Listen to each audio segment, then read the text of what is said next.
My name is Robin, and I am here with Donald, and we're going to have a very interesting conversation.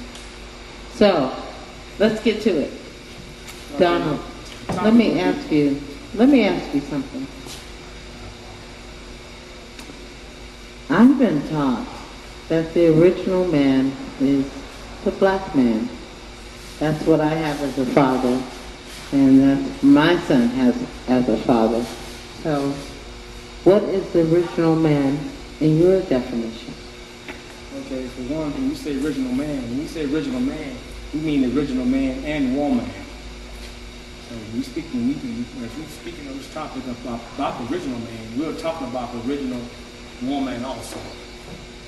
Okay, when they say the original man, we're speaking of being the original people period on the planet. And the first people on the planet, which is the original. And that's why we say the original, because we're the first people.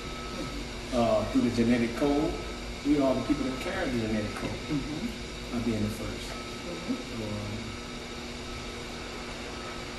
And so, when it comes to prospering for the man and the woman, how do you see best to do that? Well, in America, they emphasis on us using, the right side of the brain, so to speak. And they reward us a lot for sports and entertainment. So that's an attribute that they try to make like we are more physical. Well, I like to use the word superior, physical, superior, in other words. That's the word I use, lack of a better word. But we also have what you call a third eye that can be activated, approximately up to 80%. Other races can't activate their third eye up to 20% at the most. So we can activate our third eye, what's called the pineal gland, up to 80%. And another reason we make such good contributions in music is because we have the melanin in our inner ear, what enables us to hear notes and sounds people can't hear. Well, you made mention of the world, and having been born in Africa and having grown up in Europe, I find myself to be a worldly person, and so I can share my situations and my experiences, but with that, how do you see yourself being worldly? Well, they condition us, a lot of us, to be materialistic and worldly. Well, basically, we're very spiritual people. Exactly. Very spiritual. And we have to do what you call deprogramming ourselves. I'm in the process of deprogramming myself. Okay. When I was coming up, I was very materialistic, and I didn't put emphasis on spirituality. And now I'm going back to the roots of my African ancestry, and I also have African heritage and also a Native American heritage. I know you're gonna cut all that. And we also a lot. Matter of fact, up to 60 to 80% of so-called blacks in America is mixed with Native American. We have a Native American heritage. I'm not saying all of us, but 60 to 80% they're saying. So it's a very unique situation to be in. We have to be in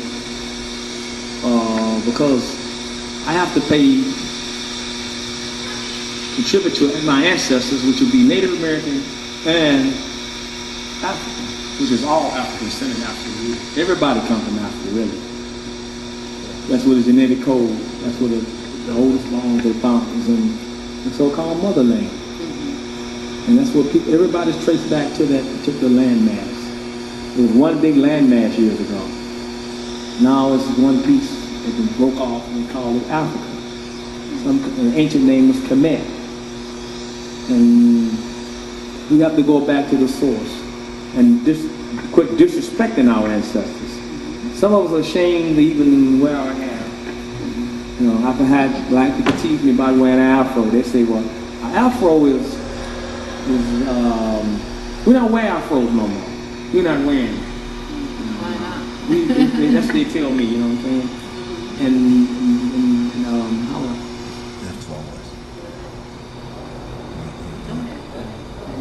We've been conditioned to be ashamed of wearing our hair, you know. Like I say, to be an original man, the afro is the original hairstyle. Before you can get locks and dreads or whatever, you got to grow an afro and let it lock. So the afro is original. And I know there's a lot of blacks I meet, so-called black people I meet, Nubians I meet, they confront me about wearing so-called nappy hair. They ask me, why don't you do something with your afro? Why don't you do something with your hair? We're not wearing that. I'm a fuzzy wuzzy.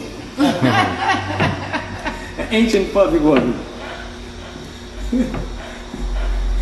Anybody familiar with the fuzzy wuzzy? You're looking at a fuzzy wuzzy. Pardon my sister, you know, I had a laugh on that one too. But our ancient ancestors had afros. In some of the caves they showed some of the pictures. They thought they were space helmets. They wasn't space helmets, they were afros.